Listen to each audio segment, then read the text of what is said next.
In Austin, I'm Quita Culpepper. Pests that can devastate cattle populations are getting closer to Texas. The U.S. Department of Agriculture announced new world screwworms have been found about 70 miles from the border. Daniel Perot spoke with farmers about their concerns here in Texas.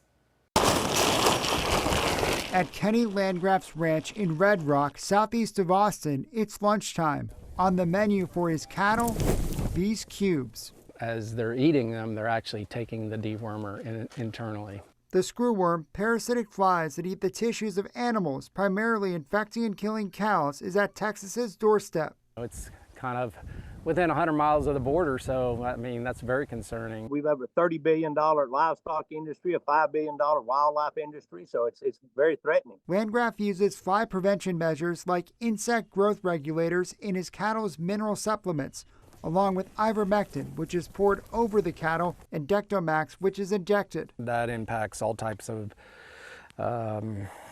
parasites that they may pick up. In June, Texas created a task force to fight the screwworm, and the USDA announced plans to build a special facility on the border to produce sterile flies to help control the spread. We've got to do something besides use 70-year-old technology.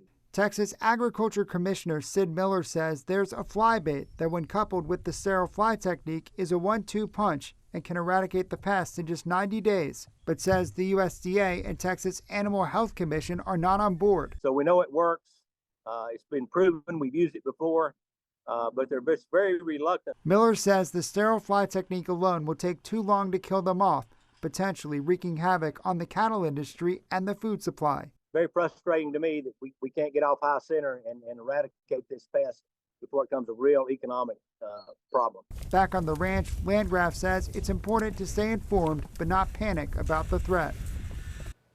And that was Daniel Perot reporting. Part of USDA's five-prong approach to the NWS is investing $100 million on new technologies and new tools to fight the pest. The agency is also hiring more mounted patrol officers, known as tick riders, to focus on surveillance on the border. The city of Austin is chiming in on a proposed expansion from the FAA that would allow commercial drone delivery in Texas. According to a city memo, Austin City Manager T.C. Broadnax sent a letter to the FAA calling for stronger protections related to Amazon Prime's air drone delivery program.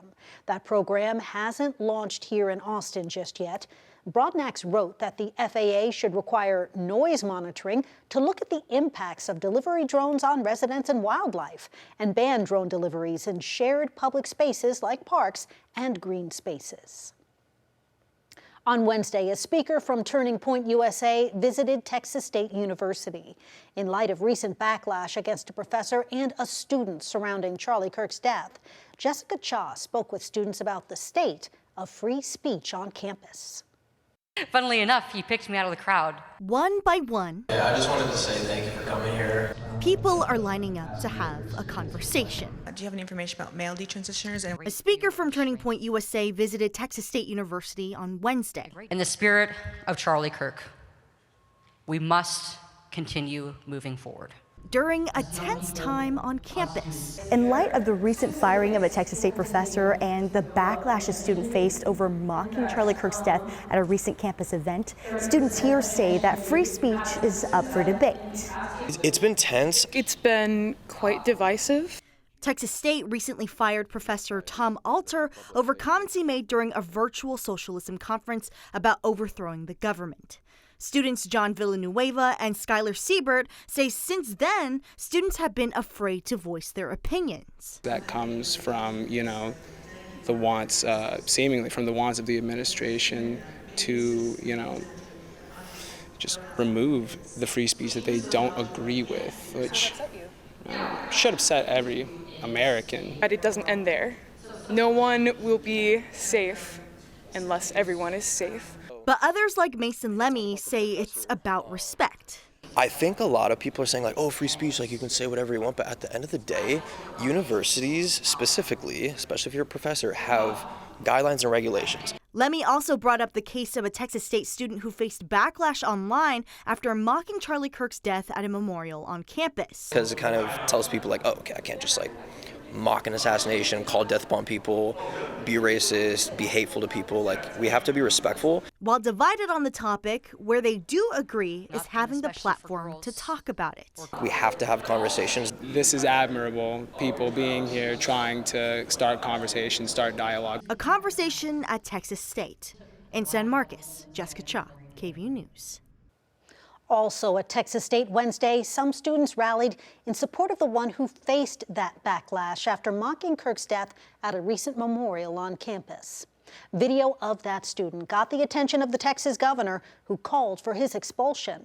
Texas State later said he was no longer enrolled.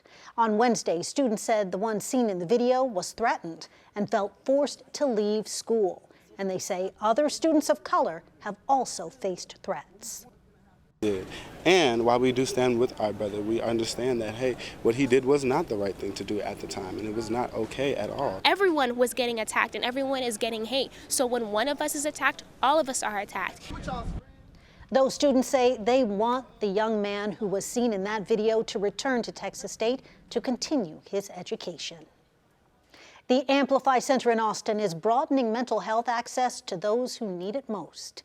The center is expanding to support young adults between 18 and 29 years old who are dealing with mental health, career, and educational challenges. The Amplify Center originally only focused on enrolled Austin Community College students. And people in need can get therapy, peer support, career and education coaching, and connections to community resources, all under one roof. Leaders there say there's a big need for youth-focused mental health support since many existing services are set up for older adults or people already in crisis. Deborah Cohen, the executive director of the Amplify Center, says they hope to expand services even further to a wider population. Yeah, so the biggest barrier to mental health care is that we make it just so complicated to figure out how to access care. The next barrier is financially. So we have made sure that we have our services available to all the different available funding streams.